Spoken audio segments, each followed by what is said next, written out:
अस्सलाम वालेकुम, मैं मोहम्मद अब्दुल आपसे मुखातब हूँ। तो आज की इस वीडियो में बात करेंगे रिथमो टैबलेट के बारे में। रिथमो टैबलेट किस चीज़ के लिए इस्तेमाल की जाती है, इसका तरीका इस्तेमाल क्या है, हम इसे किन किन अमराज में इस टैबलेट का इस्तेमाल कर सकते हैं, इसके क्या क्या बेनिफिट हैं और क्या क्या इस टैबलेट के साइड इफ़ेक्ट हो सकते हैं।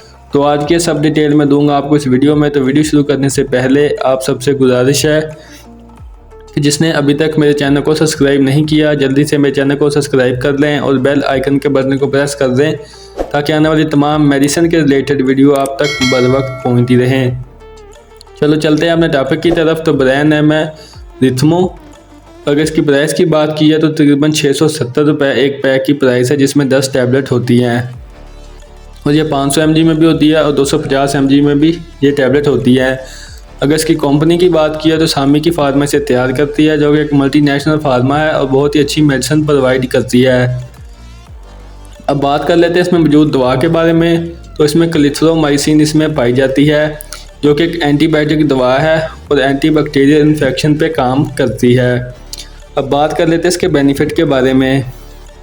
तो सबसे पहले नंबर पर बैक्टीरियल इन्फेक्शन को ट्रीट करने के लिए इसका इस्तेमाल करवाया जाता है, या फिर बैक्टीरियल इन्फेक्शन से होने वाली बीमारी में इसका इस्तेमाल करवाया जाता है। इसके अलावा नमूनिया बुखार में आपको इसका इस्तेमाल करवाया जाता है। इसके अलावा टांसिस, यानी कि अगर आपका गला अंदर से फूल जाता है या फिर गले में कोई इन्फेक्शन हो जाती है, गला ख़राब हो जाता है, तो उसमें इसका इस्तेमाल करवाया जाता है। या फिर इसके अलावा गले में रेशा बन जाता है या फिर सांस लेने में मसला होता है, तो उसमें भी इसका इस्तेमाल करवाया जाता है। इसके अलावा इसका इस्तेमाल कान के इन्फेक्शन में भी करवाया जाता है। कान के अंदरूनी हिस्से में कोई मसला हो या फिर रेशा हो या फिर दाने बनते हों, तो उसमें भी इसका इस्तेमाल करवाया जाता है। इसके अलावा इसका इस्तेमाल नज़ला, ज़ुकाम, खांसी में भी इसका इस्तेमाल करवाया जाता है। इसके अलावा इसका इस्तेमाल चेस्ट इन्फेक्शन, यानी कि अगर आपकी छाती में रेशा जमना स्टार्ट हो जाता है या फिर केरा पड़ता है या फिर सांस लेने में मसला होता है या फिर बहुत ज़्यादा खांसी आती है, तो उसमें भी इसका इस्तेमाल करवाया जाता है। इसके अलावा इसका इस्तेमाल स्किन एलर्जी, यानी कि अगर आपकी स्किन पे कोई इन्फेक्शन होना शुरू हो जाता है या फिर एलर्जी होना शुरू हो जाती है, तो उसमें भी इसका इस्तेमाल करवाया जाता है।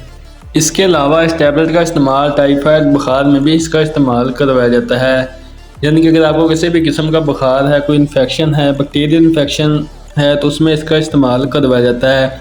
तो ये थे इस टैबलेट के बेनिफिट। अब बात कर लेते हैं इस टैबलेट के साइड इफ़ेक्ट के बारे में। इसके साइड इफ़ेक्ट क्या हो सकते हैं।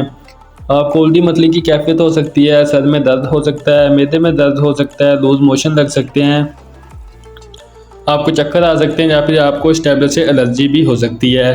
ये इसके साइड इफ़ेक्ट है, जो कि 100 में से किसी एक दो बंदे को होते हैं, वरना इसके ज़्यादातर कोई साइड इफ़ेक्ट देखने को नहीं मिलते। अब बात कर लेते हैं इसकी डोजेज के बारे में कि आपने इसकी डोज कितनी लेनी है। अगर आपकी उम्र 12 साल से लेकर 18 साल की उम्र तक है, तो आपने 250 mg की एक टैबलेट सुबह और एक टैबलेट शाम आपने लेनी है। अगर आप अडल्ट हैं तो आपने 500 mg की टैबलेट सुबह शाम इसका इस्तेमाल करना है। आप 500 mg का दिन में एक मरतबा भी आप इसका इस्तेमाल कर सकते हैं। अगर आपको ज़्यादा मसला है या फिर ज़्यादा इन्फेक्शन, तो आप इसका इस्तेमाल सुबह शाम भी कर सकते हैं। तो ये थी आज की वीडियो, जो कि रिथमो टैबलेट के बारे में थी। उम्मीद करता हूँ मेरी आज की वीडियो आपको पसंद आई होगी। वीडियो पसंद आए तो वीडियो को लाइक करें, शेयर करें और मेरे चैनल को सब्सक्राइब करना ना भूलिएगा।